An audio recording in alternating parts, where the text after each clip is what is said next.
Vous êtes très nombreux, mesdames et messieurs, à nous suivre partout dans le monde de Sengwe. Okuta Nanabino, Mukolomalelo, Tolobela, bouclage général dans la cité de l'OIA, la présidence de la République, les Alibongo, Kosala, Otosali Kobenga, bouclage, après arrestation.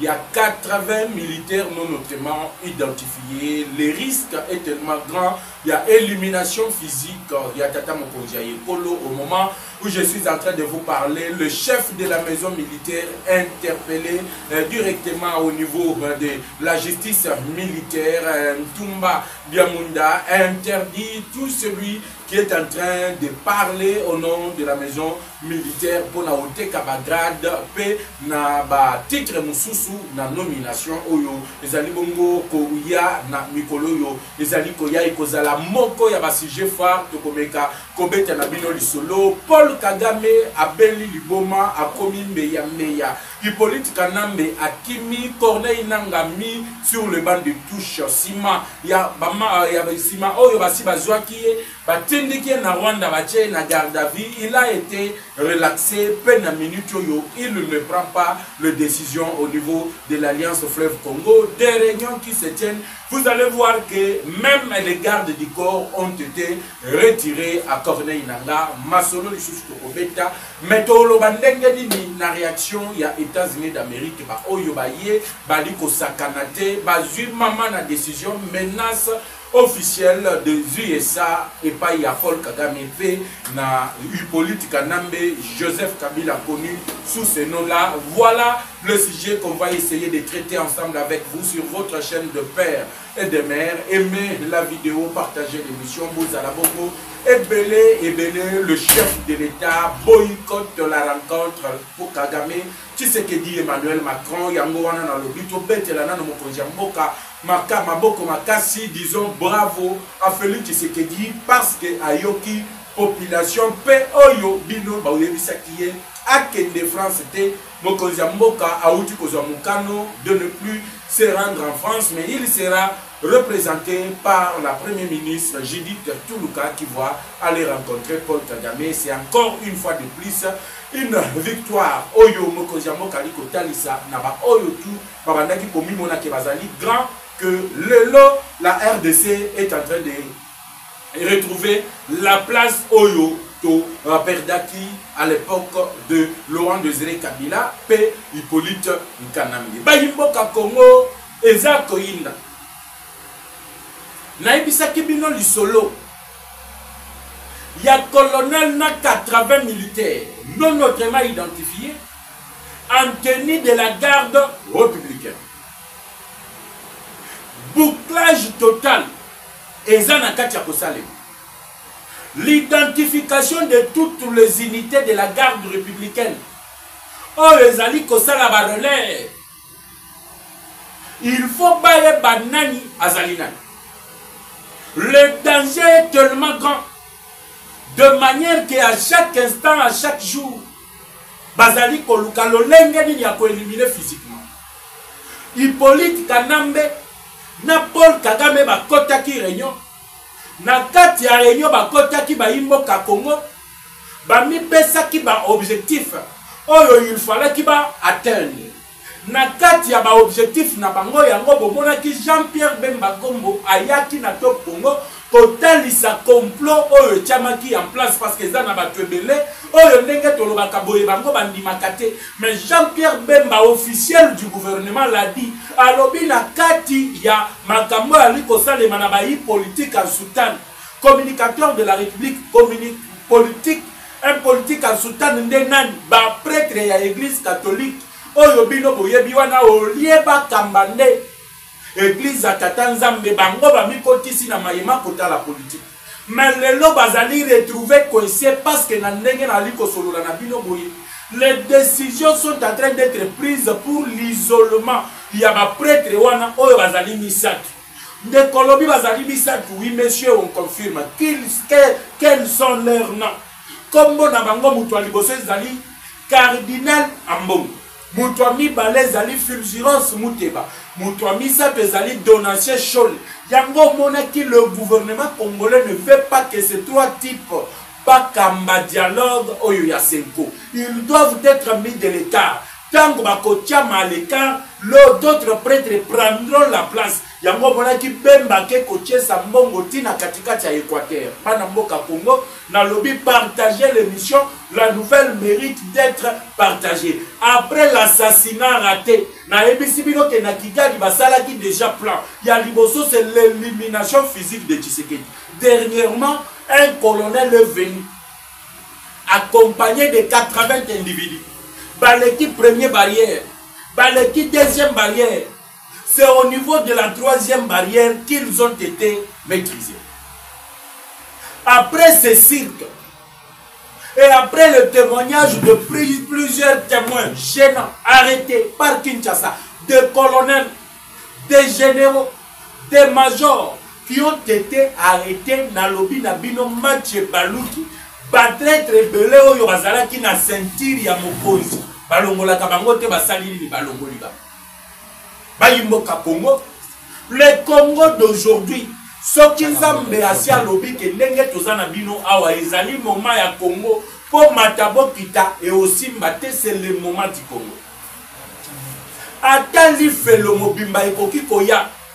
Mais ndenge Dieu a déjà décidé bokoki kosala manso yo bokosala et aussi mbanangote. Parce que le Congo aujourd'hui est en train de vivre avec la grâce de Dieu. Bokoki ko baza, ok, éliminons Tshisekedi et Simbiti. Éliminons Kayikwamba et Simbiti. Bomeki tina poison et pas ya Kayikwamba. Et vous avez vu que Bomeki poison a profité. Bomeki poison et pas Moutamba. Bomeki mais a profité. La troisième personne, oyo bazali ko lité ba éliminer ces Jean-Pierre Bemba. Po Bemba yebi ba ebele. Il y a un secret, oyo bango bazali ko planifier na minute oyo pour éliminer ceux qui sont en train de remettre le Congo sur le bon rail et sur le bon chemin. C'est ainsi que na kati ya ba unité. Oyo ebandaki ko sala ba relève, les ennemis de la République injectaient dans chaque unité certains éléments qui nous infiltraient. La garde républicaine. Bouclage ezali total na minute. On est en train d'identifier qui est qui. Et beaucoup de militaires sont en train d'être arrêtés. Donc, nous se retrouver dans la ceinture à sécurité. Il y a bisika mokonzi azali sans que yazala na ordre de mission, sans que baye na hiérarchie, sans que baye pa ya mokonzi. Et na kati ya commandement ya garde républicaine, honoré a pris, je dis bien honoré, je précise mes mots pour être clair. Pour Batouana Badjembe la tête, non, moi Nawana, il l'a dit, je dis bien honoré a pris. Que Batou Bazali Sima Ephraim, Bazoa qui déjà Kanya. Donc, Bisika Ozali, Toza n'a souci que chaque matin, chaque minute, tout ça, mais la bonne tata mokonzi ekolo, pour ceux qui totiki est mawatro pour la République démocratique du Congo. Ceux qui zambete mawatro et les ennemis en mon ali ko ebisabi. Est-ce que bino boko kuza kalama elle était pour nous comprendre que depuis Bobanda qui complot contre Tshisekedi, ezali ko simbate. Bomeki awa tango azalaki na est. Avion yo Tshisekedi fallait qu'il zongela mo Kinshasa. Bomoni comment est-ce que cet avion a été abattu et ça la crash ti le lot otikala oyokate enquête ba fongola et soukawa yango na liko senga na bato ba liko kamba biso ba congolais bazali na soutien ya mokonzi na bango bango nde ba votaye à plus de 70% baza na posa ba yeba banquette wana ya avion présidentiel et souka ndengeni ba yeba nanya asalaki attentat wana. Patricia Malang Baye et Simbite. Le lot Tatuvitalo fait de son mieux. Il fait tout ce qui est dans son pouvoir. Et puis, la minute où Tatuvitalo est en train de recevoir injonction Koutaka. Naba chef naye, oyo ezali Hippolyte Kanambe.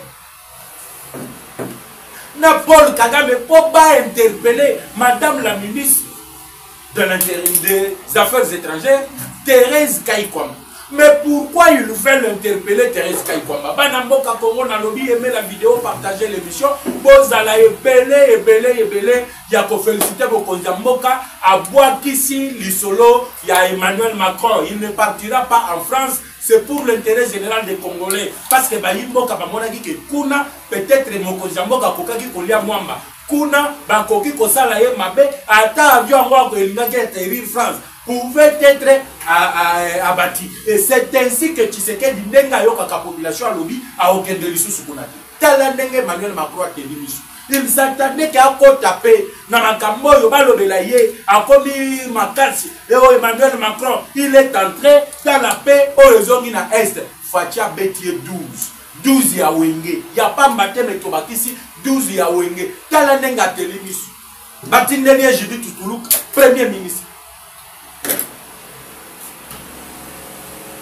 Bokamune na Congo, de gauche à droite, Makambozanga Kate Yango to Ebisibino que Lelo, tous les infiltrés, les réseaux de Kabila doivent être neutralisés. Tokotia point bisiko et sengelito tia point. Tokotia virgule bisiko to sengelito tia virgule. Tokotia point d'interrogation bisiko et sengelito salarine. Totia point d'interrogation. Milelo na milelo. Qui pouvait s'imaginer na minute que bango nyoso ndenge bazali wana. Babanda qui ko planifier l'assassinat de Fati, l'empoisonnement de Thérèse Kaikwamba, l'élimination physique de Jean-Pierre Bemba, eux-mêmes sont en train de tomber. Au moment où je vous parle, eux yoba kangami déjà bazana katia koloba nyonso yo planifié ki bango na système yoba yaki nango awana Kinshasa. Toloba te bana mboka. Dieu est bon et Dieu est juste. Pour commencer à vous dire, le premier élément information aujourd'hui, ces gens avaient déjà installé leur base ou soit milieu stratégique dans la ville de Kinshasa. Il était déjà mis en place un système que Kinshasa allait tomber dans une nuit. Parce que par milieu, lié stratégique, et si ils ont manqué déjà, et puis Batunabango, Bazala qui déjà organisé. Le lob a comprendre que tu sais que Dieu boko bundisa, bali ko bundisa, ete me boko bundisa, République démocratique du Congo Mobimba. Tala le lo nenge bateli missionali ko ebisabino, bali mboka Congo, que ces colonels là, Dieu merci, à se déguiser, balati sokoto garde républicaine. Yango na ebisaki bino makambo ba indien, ba libanais, oyo bali kote kabilamba ballon na niveau ya limité. Combien de ballons ont été arrêtés dans l'immédiat? J'avais alerté, ça c'est un plan de Kabila. Il nous infiltre le même technique similaire à la garde républicaine. Pourquoi Bakenda qui Kolukaka technique similaire à la garde républicaine? J'ai dit, arrêtez ces Indiens-là. Bayebi ce qui est en train de se passer. Comme nos services de sécurité, mingi baz revakaka kana retard. Je vous ai dit, Polande la babi ballon wana, les alliés cocotte à partir d'où? Je vous ai dit, c'est ici à Matadi. Ah, wana Matadi. Jean-Pierre Bemba comme ministre des Transports, il avait déjà Bayimboka Congo dit au ministre de l'Intérieur, Bokanga Bapor Tel, Port Songolo Pakal, Bapor wana de permettre que les Indiens, le Pakistanais, le Libanais, bakoti sa babilo koyo bakoti siwana. Mais comme Dieu est toujours dans Nanakanabiso, il est arrivé un moment où il va identifier Balobité. Ah ouais, il y a quelque chose de suspect. Nanzela kaka service à sécurité. Le service secret. Et il y a Bakangi Babalon. Vous avez arrêté ces Indiens, ces Chinois là. Après 2 jours, Botiki Bango. Le même tennis que vous avez trouvé chez eux, c'est sur le même tennis. Oyo bato ba kendaki na oya bazalaki nango. Et comment ba s'infiltrer qui n'a pas unité? Oyo yaki kosa la relève, ya ba oyo ba bandaki kosa la sécurité. Nalobi aimez la vidéo, partagez l'émission. C'est le communicateur de la République, Kabila Olongate, Hippolyte Kanamba Olongate, Joseph Kabila Olongate, Nalobi bien Joseph Kabila pour la 3e fois à Olongate. Voir même Paul Kagame à Olongate, le loyemo a commis Kolel, a commis Mbeyambe. Je vais revenir. Na bisabino comment batouana bas kota qui n'a pas unité à relève. Ils étaient aidés par qui? na kati ya mulongo ya unité oyo ali kobatela tata mokonzi ya ekolo bana mboka Congo. Nous devons prier matin, midi, soir. Mais parlons d'abord de Kagame. L'idiot de Kagame qui, visiblement, ceux qui ont allié, ceux qui m'ont payé pas ma casse, et on le compte à Kagame qui est là. Mouton ya biki parce que Bantia Tumba kuna zone abeti yinche azongi na bomoy. Tala lelo tango azali koloba. Bato yo bazolo bate, tiseke dia teki mboka, tiseke dia zui ba retombe nyonso ya Congo, apesi Rwanda, tiseke dia salibo. Soki Kagame était le gagnant. Si Kagame avait gagné ce qu'il le recherchait au Congo. Pino bokanisi Kagame alinga kia sala makelelo azali ko sala lelo. Voilà lisasi na lobaki na tongo Kagame azwaki. Et comme azui lisasi ya kufi ya community ebembe anyoka.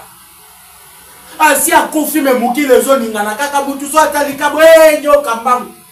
Yango na lobaki likaku soki opesiye poupée yebake aoluka kaka place obimisa mukili. Mais soki omoni likaku abandi mbangu azui muki la kotisi na katikati ya makolo yebake nkosi azali kolanda ye nasi. Kaka matikali ebembe somo kaka ya Kagame alobi Kagame alobi en réalité azui lisasi. Tango Kagame azali kozwa lisasi nde omoni akomi coparloté par-ci par-là. Aujourd'hui, devant les médias internationaux, Kagame vous dit qu'il a échoué dans le plan qu'il avait.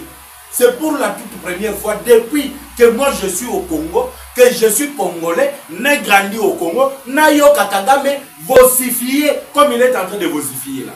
C'est pour la toute première fois. Pendant 18 ans à Kabila, au Kolukamate midi soir, au Komona Bisika Kagame azali ko vocifier, nenga azali ko vocifier boyete. Match baluki, si c'est comme neuf, na rebisa kibino, tikai politika nambe, na maître naye, bakende ba osuka, lelo omoni balongoli veste, balati varese, bakoti sur terrain, yebake batozali komene bango 7-0 na 3 minutes ya première mi-temps. Banamboka Congo, partagez l'émission, aimez la vidéo. Atabayina Kamutwango. On a mouki kakanaton, oyebi kutwelo ko signé. Tala comment est-ce qu'ils veulent manipuler la population. Accord les alliés signés, et ça accord économique, c'est un accord de paix entre Kinshasa et Kigali. Mais bango tango bazoya bisabinoni, tu sais que dia bradé nos minéraux et pas y a américain. Or, l'accord entre les États-Unis et la République démocratique du Congo sera signé à la fin du mois de juillet. Tango Fati a Ozalana ISA lorsqu'il a snobé Emmanuel Macron. Macron, tu es bisa qui est là. Tu es bisa qui Emmanuel Macron est là. Topesio passa na oriangoyo kota masolo yebisa Kagame makambo ko sa les amis bien te omona kine kitozali bambwa na yo banyama na yo to aliko ko diembela yo lelo nga na lobaka France bozali komona France bozali komona. La France n'a rien de spécial. Ba Congolais ba dépendaka na France te. Aucun Congolais ne dépend donc au vivacate parce que la France est là, mais plutôt les Français va vivaka au détriment de la mission. Parce que ceux qui t'osate François na ozala o azali le lobby. Voilà pourquoi na kendaki musika ya kosenga na ministre des Affaires étrangères na biso. Atale la biso likamba francophonie, tolongwa na organisation bandoki wana. Le Emmanuel Macron comme Luka Fati, te tokoyate. Lambalia, la mine diamant toyate, 12 awenge. Oh Emmanuel Macron azu. Kagame vosifie. A comme une telante la biloba loba. Aloba na tongo mabe. Aloba na poko mabe. Pourquoi? Parce que tu sais que y a bimisi le kuta il y a 30 ans. Oh y a kosa qui communauté internationale. Batali si mutakala ya Paul Kagame. Atikali bolumbu. Kagame randi aujourd'hui néant devant la communauté internationale. Le rapport des Nations Unies. Les experts des Nations Unies, matin, midi, soir, ils vous disent et crucifient que Paul Kagame, c'est lui l'auteur de 10 millions de morts à l'est de la RDC. Mais ceux qui balobent 6 millions, mais ceux qui sont morts ne sont pas au nombre de 6 millions. Baleki 6 millions, au-delà de 28 millions de morts. Et aujourd'hui, voir Donald Trump dire dans un point de presse tenu,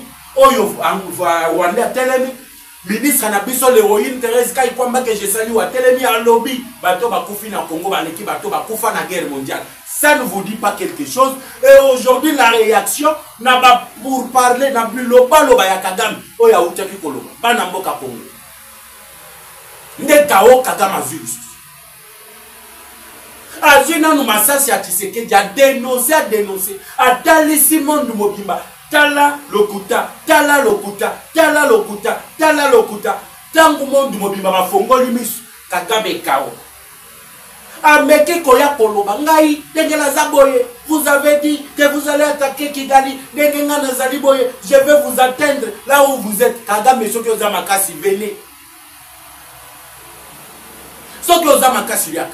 Tozo zelayo toza mibali Congo yango etelemi. Kendo tuna Iran. Mais la réaction de Massad de Boulos n'a continué ton azongala na ba unité spéciale. Unité spéciale plutôt. Il y a garde républicaine.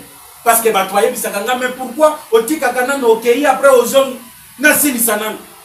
La réaction de Massad de Boulos Baimboka Congo, je suis dans la joie. Massad de Boulos crucifie Paul Kagame. A lobby Kagame a lobby, à Koroy, nous avons dit, Bako respecter Yangote. Qui ne va pas respecter parce que Banda Kala, c'est toi qui ne respectes pas les accords de paix signés avec la République démocratique du Congo. À chaque fois, au Lukaraka Kalibi, au Yoyo, et qu'on permette au Zonga, au Yana République démocratique du Congo. Le FDLR aujourd'hui, au Yobango Bazali Kolobela. Tu as dit combien tu as FDLR et Zalakawak.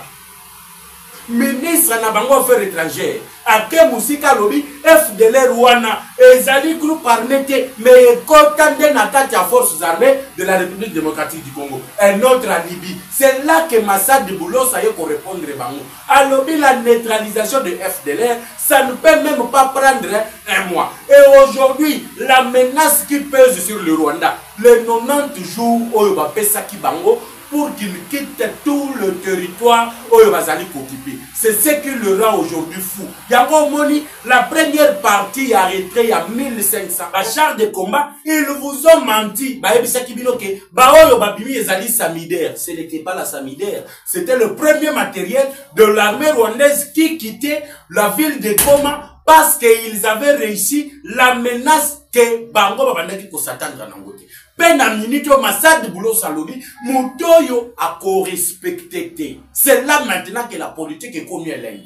C'est là qu'on a cloué Paul Kagame. Des sanctions financières qui ont été prises seront accentuées. Et Paul Kagame a koufati. Sanction ni ali kolanda bana mboka Congo na lobato na lobati. Et maintenant vidéo partagez le show, abonnez-vous massivement. Talaka ka raison na bango ya katiawa to bouleverser yango. To bouleverser yango mutwa sakana na Congo te. Awa au Congo to yebisaki bango ke eloko bolonaki yango nde bokolokota. Lelo bazana kati ya kolokota oyo babandaki ko bazali na kati ya ko récolter ce qu'ils avaient semé. Ils ont semé le vent, ils ont semé la tempête, ils sont en train de récolter aujourd'hui la tempête. Ils sont en train de récolter la tempête. Vous allez nous excuser, chers compatriotes.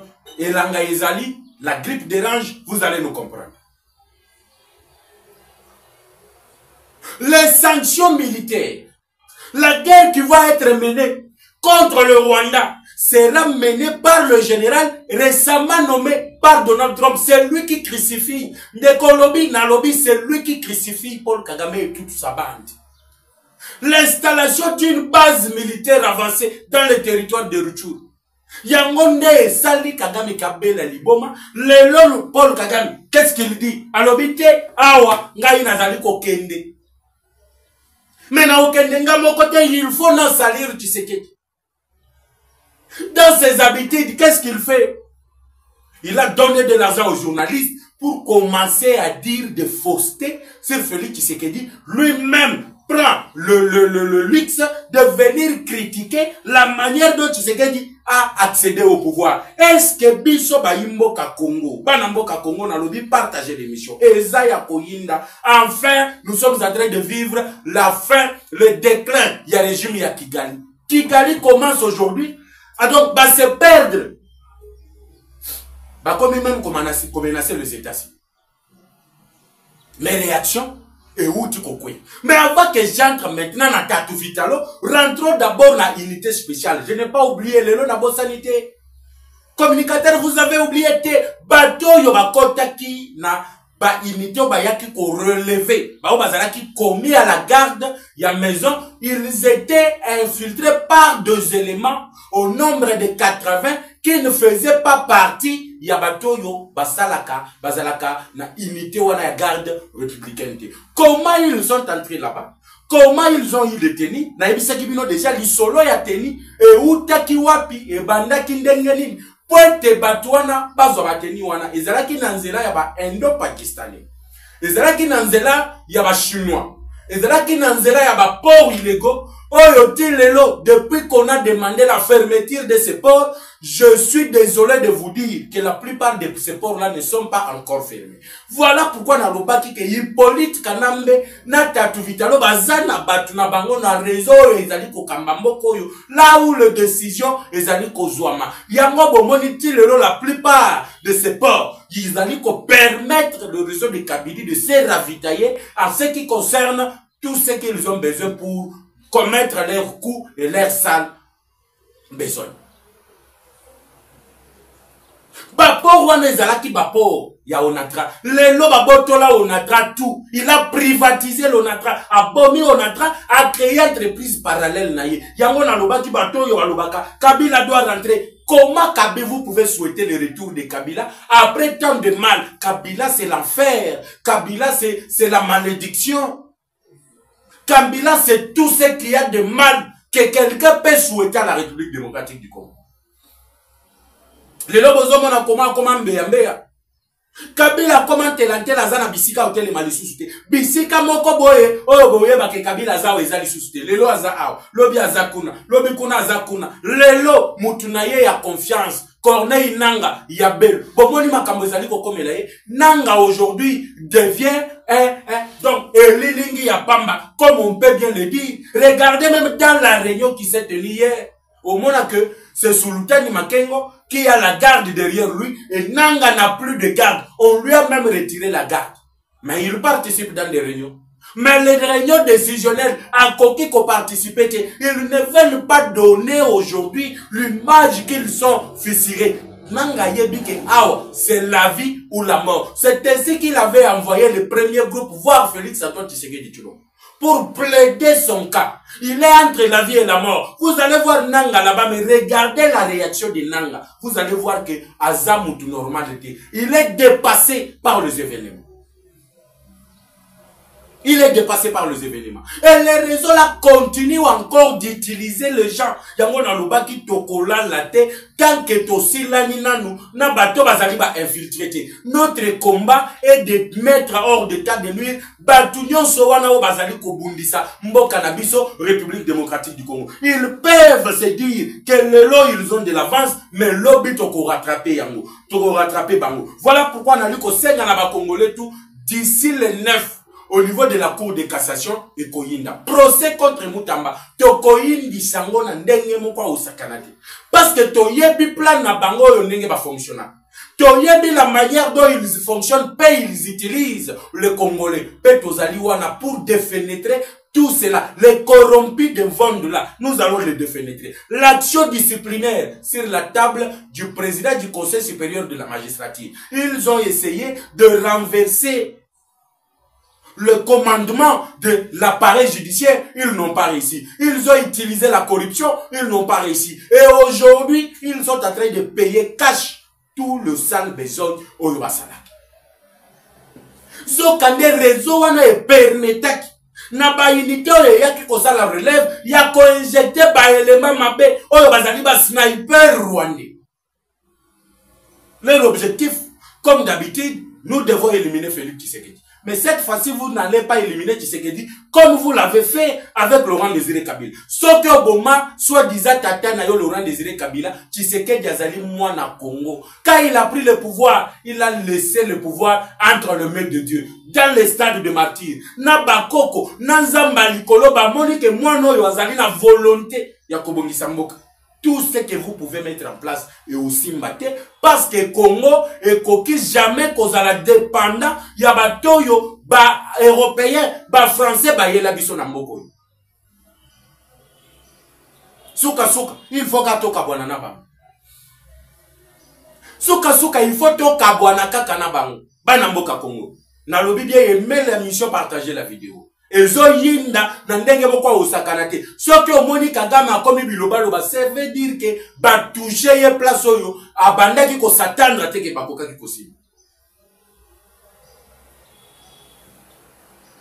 Ba sindi na bisika et c'est ainsi qu'il organise.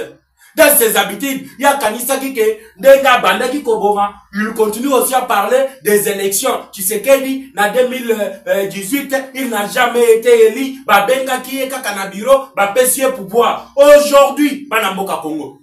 Est-ce que Kagame a une leçon à nous donner? Kagame, est-ce qu'il a une leçon à donner au peuple congolais? Au Rwanda, là-bas, les élections se tiennent comment? Na Rwanda wana, élections ça les makadengeli.